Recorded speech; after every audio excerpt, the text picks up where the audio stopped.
Bonjour, bienvenue sur la chaîne Photophile. Dans ce 11e cours consacré à la photographie, on va voir une notion essentielle pour tout photographe, c'est-à-dire l'éclairage. Alors dans un premier temps, on va s'intéresser à l'éclairage naturel, la lumière naturelle. Je vous engage à travailler, si vous débutez en photographie, à travailler essentiellement en lumière naturelle, dans un premier temps, parce que ce sera toujours plus facile, parce que vous disposez de plus de lumière, et donc vous aurez moins de contraintes techniques. La lumière naturelle, il faut prendre l'habitude déjà d'évaluer sa qualité. Alors pour ça, je travaille sur deux images en noir et blanc, une photo de Dorothea Lange qu'on a déjà utilisée, Migrant Mother, et la photo d'un soldat qui vient des Bundesarchives. Sur ces deux photographies, le fait de travailler en noir et blanc, de visualiser votre image en noir et blanc, va vous permettre de mieux voir les différences entre les deux éclairages qui éclairent ces deux scènes-là. Vous pouvez le faire quand vous prenez une photo, c'est-à-dire que vous imaginez ce que ça donnerait en noir et blanc, voire sur certains appareils, vous pouvez même visualiser le rendu en noir et blanc. Vous voyez déjà que là, on a une image avec des tons qui vont du gris sombre au gris clair. On n'a pas de noir profond et on n'a pas non plus de blanc profond. Ici, c'est l'inverse. On va avoir des noirs profonds et des blancs complets, par exemple sur les petites zones sur les manchettes. Donc, on a une image ici qui est plutôt douce, c'est une lumière qui est douce, et une image ici qui est plus contrastée. Vous voyez aussi que par rapport au sujet, la lumière douce est adaptée à ce sujet d'une mère avec ses enfants, et là, pour un soldat, la lumière dure peut être considérée comme être adaptée à ce sujet-là. On voit aussi au niveau des ombres, ici on a quasiment très peu d'ombres en fait. Vous voyez, il y a des petites ombres portées sous le menton, au niveau de la main, ici sous les vêtements, mais l'ensemble de l'image, globalement, a très peu de zones d'ombre. Ici, au contraire, on a une ombre très marquée sous le casque, qui nous indique que c'est probablement une photo qui a été faite aux alentours de midi, c'est-à-dire au moment où le soleil est au zénith, donc à la verticale, au-dessus du sujet. Quand vous faites un portrait, ou de manière générale, quand vous photographiez quelque chose à cette heure-là, vers midi, il faudra vous méfier de ces ombres portées qui peuvent être très gênantes. Alors, il y a plusieurs techniques qu'on verra par la suite pour réduire ces ombres portées. Il faut aussi vous assurer que elles sont adaptées au sujet et qu'il vaut peut-être mieux, si elles ne le sont pas, il vaut peut-être mieux refaire la prise de vue à un autre moment. Donc là, une lumière douce, peu d'ombres portées. Là, au contraire, une lumière dure avec des ombres portées.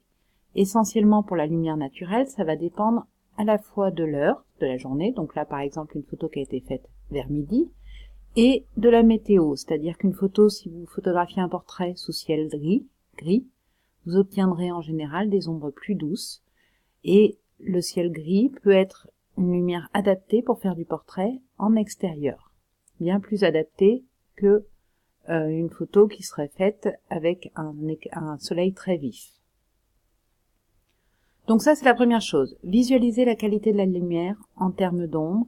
Essayez d'imaginer quand vous photographiez que votre appareil est moins sensible que vous aux détails qui sont dans l'ombre. Donc vous allez avoir des contrastes plus élevés que ce que votre œil est capable de voir. Votre œil voit mieux, en fait, les détails. Et donc souvent, il faudra compenser, par exemple par l'utilisation de réflecteurs, quand vous avez des ombres trop dures, en particulier pour les portraits. Donc vous pouvez visualiser ça au niveau, par exemple ici, pareil, l'ombre du nez qui est très marquée aussi. La première chose, voilà, ça va être ça, cette qualité de lumière. La deuxième chose, c'est que en couleur, selon le moment de la journée et selon la météo, vous n'allez pas avoir non plus les mêmes rendus. Alors si je prends 4 photos de tournesol, voyez, j'ai 4 photos de gros plans, on va dire, de la fleur, mais qui ont été faites à des moments très différents de la journée.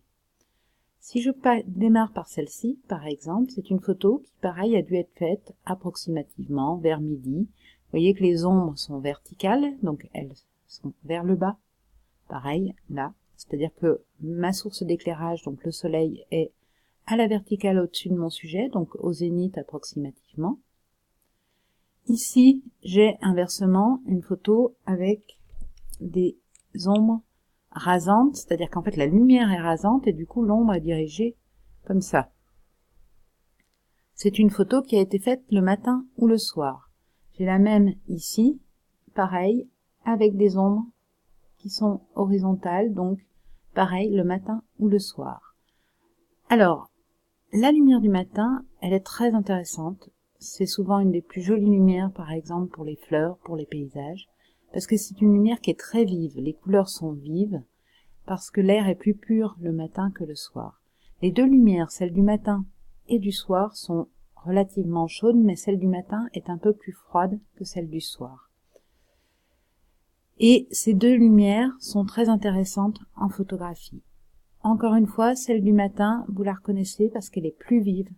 Elle sature en fait les couleurs, alors que celle du soir est plus chaude, plus orangée, plus rouge. Si vous pouvez faire vos photos le matin, n'hésitez pas, c'est pour beaucoup de sujets, hormis probablement le portrait, mais pour beaucoup de sujets, en tout cas tous les sujets de nature, c'est vraiment une très belle lumière. Ici, j'ai une photo dont je ne peux pas tellement savoir à quelle heure elle a été faite. Par contre, elle a probablement été faite sous un ciel, enfin très certainement, été faite sous un ciel voilé. C'est-à-dire qu'il n'y avait pas un franc soleil, comme ici. Il y avait probablement soit un ciel blanc, soit un ciel un petit peu nuageux. C'est ce qui fait que je n'ai pas ou très peu d'ombre portée, voyez. On a très peu d'ombre portée sur cette photo, une petite ici, un tout petit peu ici. Voilà, c'est une lumière de ciel gris. Encore une fois, ça va être une lumière douce qui vous génère moins de contraste si vous comparez ces deux images en diagonale, vous voyez bien. Là, on a une photo très contrastée, là, on a une photo très peu contrastée. Et ce type de lumière va être très adapté, par exemple, au portrait. Alors, en photographie, prendre l'habitude de regarder la lumière même quand vous n'avez pas votre appareil photo, c'est-à-dire quand vous partez au travail, par exemple. Regardez les nuances de la lumière, regardez la qualité de la lumière, en termes, encore une fois, de contraste, d'ombre portée, mais aussi de coloration, de dominante. Est-ce que c'est une lumière chaude? Est-ce que c'est une lumière froide? Ça vous permettra ensuite d'adapter vos prises de vue, de prévoir, de faire vos prises de vue à une heure qui est adaptée à votre sujet. Encore une fois, il faut que vous soyez en accord, que votre lumière soit en accord avec votre sujet. Donc si vous souhaitez réaliser un portrait doux, comme celui-ci, ce n'est pas la peine d'aller le faire à midi en plein soleil. Soit vous vous mettez à l'ombre, soit vous profitez d'un ciel gris, d'un ciel voilé. Si inversement vous faites une photographie, par exemple d'architecture, vous avez besoin d'ombre très dure pour mettre en valeur les lignes des bâtiments, là pour le coup, un grand soleil à midi va vous aider à faire des effets très graphiques.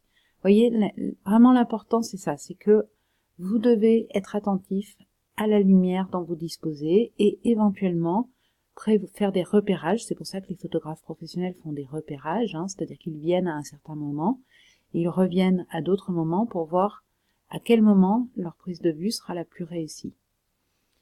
Voilà, je vous dis à très bientôt sur la chaîne de Photophile. On rentrera plus en détail sur la lumière, sur l'éclairage et la manière effectivement de compenser par exemple des ombres portées trop importantes. Et puis, bien sûr, après, on s'intéressera à l'éclairage artificiel.